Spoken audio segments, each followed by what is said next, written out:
उत्तराखंड में कोरोना संक्रमित मरीजों की संख्या 40 पहुंच गई है। स्वास्थ्य विभाग के मुताबिक आज 3 मरीजों की कोरोना रिपोर्ट पॉजिटिव पाई गई, जिनमें 2 मरीज देहरादून के जबकि 1 मरीज नैनीताल जिले में मिला है। स्वास्थ्य विभाग ने यह भी बताया कि 40 में से 9 मरीज अब तक इलाज के बाद ठीक होकर घर चले गए हैं। उत्तराखंड में 63,313 लोग होम क्वारंटीन किए गए हैं, जबकि 1,848 लोग इंस्टीट्यूशनल क्वारंटीन में हैं।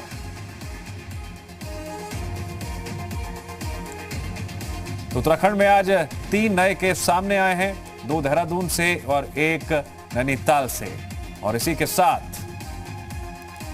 उत्तराखंड में कोरोना संक्रमित मरीजों की संख्या पहुंच गई है 40 तक। आज 3 मरीजों की कोरोना रिपोर्ट पॉजिटिव आई है, 2 मरीज देहरादून के जबकि 1 मरीज नैनीताल जिले में मिला है। 40 में से 9 मरीज अब तक इलाज के बाद ठीक होकर घर भी लौट चुके हैं। एक और अहम बात कि उत्तराखंड में 63,313 लोग होम क्वारंटीन किए गए हैं, जबकि 1,848 लोग इंस्टीट्यूशनल क्वारंटीन में हैं। कुलदीप नेगी जुड़ गए हमारे साथ उस खबर पर और अधिक जानकारी के लिए। कुलदीप, लॉकडाउन बढ़ाया गया है और मौजूदा स्थितियों की हम बात करते हैं। उत्तराखंड और प्रदेशों से बेहतर स्थिति में नजर तो आता है, लेकिन जिस तरह से आज 3 मरीजों में कोरोना की पुष्टि हुई है, और क्या क्या जानकारी सामने आ रही है?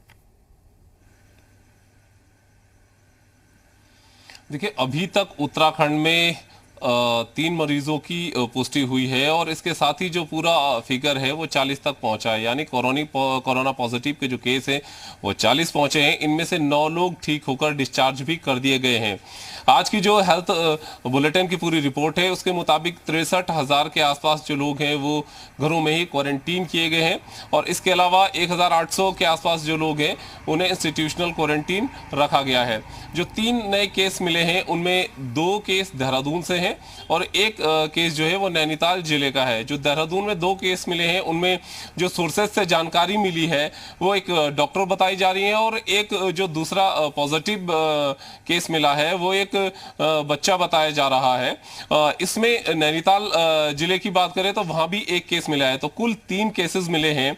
जो एक बच्चा अभी पॉजिटिव केस बताया जा रहा है वो भगत सिंह कॉलोनी के क्षेत्र में उसके पिता जो थे वो एक मस्जिद में काम करते थे, और वहां के उस इलाके को पहले ही सील किया गया है। वहां पे और भी संक्रमित लोग पाए गए। हालांकि जो रिपोर्ट उसके परिजनों की है उसमें से, क्योंकि मदर भी अब बच्चे के साथ में रखी गई है, उनकी रिपोर्ट नेगेटिव है और जो रिपोर्ट भी थी वो रिपोर्टें नेगेटिव हैं। लेकिन अब क्योंकि एहतियात भी जरूर बढ़ाए गए हैं। दूसरा जो मामला देहरादून का आया उसमें एक महिला डॉक्टर हैं। तो कुल संख्या अभी तक जो कोरोना पॉजिटिव की राज्य में है वो 40 पहुंची है। इसके साथ ही हालांकि इसमें से 9 लोग ठीक होकर डिस्चार्ज भी कर दिए गए हैं। जी कुलदीप, सरकार इन आंकड़ों को किस तरह से देख रही है, समझ रही है, और रियायत देने की जब बात आएगी तो ये आंकड़े कितने महत्वपूर्ण पहलू निभाएंगे?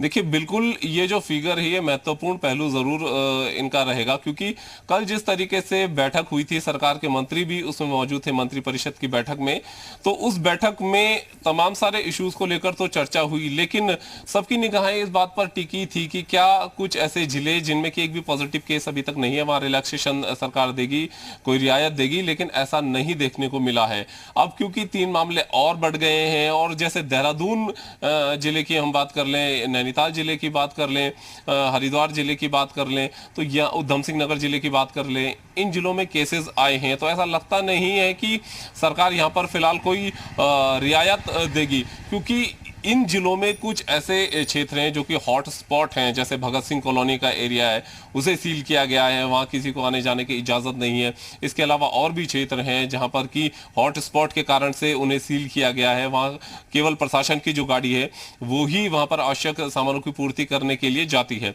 अब क्योंकि ये भी बात उठ रही थी कि क्या 20 अप्रैल के बाद से कुछ और रिलैक्सेशन मिलेगा, लेकिन ये देखना होगा कि जो फिगर है, अगर वो फिगर बढ़ते हैं तो उस फिगर के तहत फिर सरकार रिलैक्सेशन नहीं देगी, क्योंकि सबसे बड़ा जो खतरा कम्युनिटी स्प्रेड का होता है, जो कि सरकार नहीं चाहती कि कम्युनिटी स्प्रेड हो। जी।